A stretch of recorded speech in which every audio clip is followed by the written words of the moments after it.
Hey, what's up, guys? Check it out. I have a new program that I'm using to do my videos now, so you actually get to see me and all of my glory. Just kidding. This thing makes my nose look huge. It's crazy.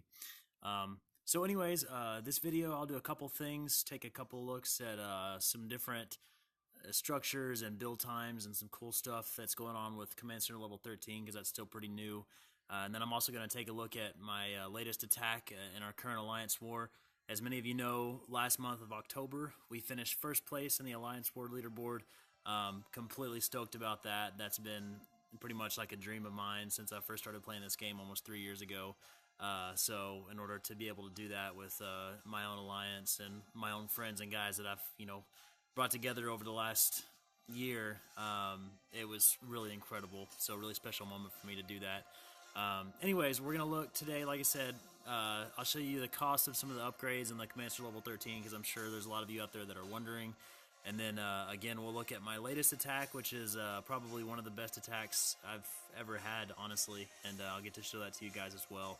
My strategy has changed slightly, over the last few months. Especially after last month, having to play, the top alliances, Valor Elite, playing them twice, once with full advanced gear and them being considerably stronger than us. It was a tough war to say the least, but last month we went undefeated. It's pretty incredible. I think right now we're probably at, I want to say, a 15 or 16 war winning streak. And overall we're 68 wins and 11 losses as it stands today. So really awesome. So proud of my guys. Really, really incredible. So let's go ahead and look at some of these different structures on Commander Level 13. Some of the most expensive ones, obviously the laser, that's always kind of expensive. 56 million golden oil in 21 days. The flamethrower is pretty crazy. 62 million oil, 20 days on that. And then even the mines, the special mines like the tracking mine and the EMP mine, you're looking at 8 million golden oil and over 23 days. I don't have a building boost perks either, so these are going to take me a long time. It's, I've upgraded to Commander Level 13 very shortly after it came out, and I've been working nonstop, and as you can see, I'm still not very far into it. I've got my hero post going up, but as far as the units go, I'll show you guys those real quick because 13 unlocks a few upgrades, not very many.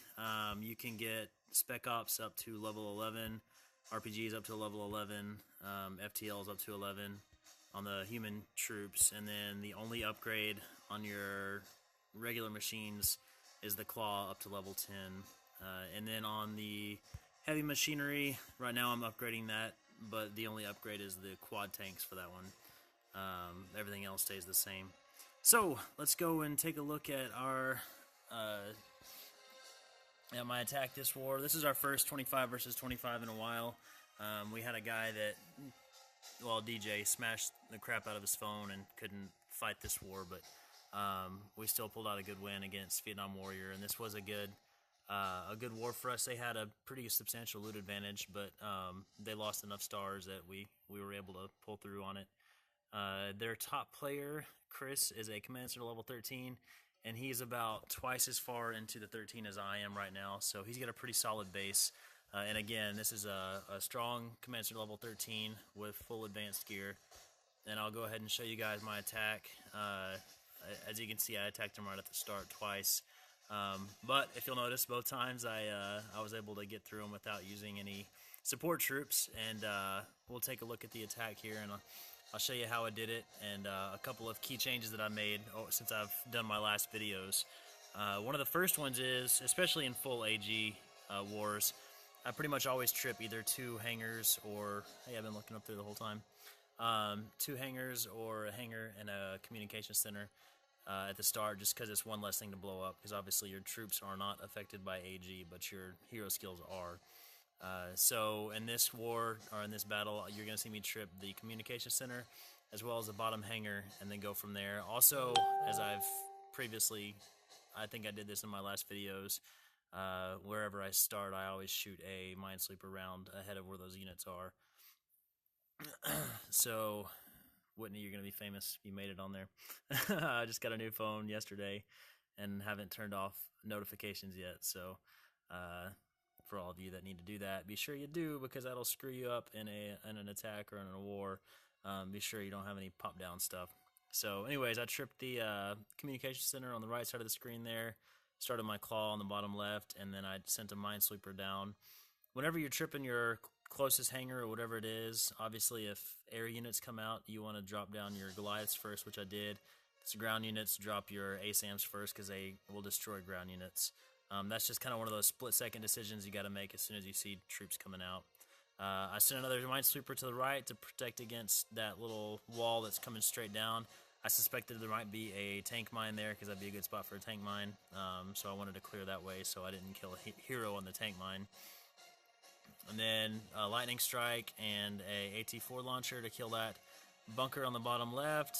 And then I'll go over to another lightning strike to take out the top hangar up there, and a minesweep down the middle.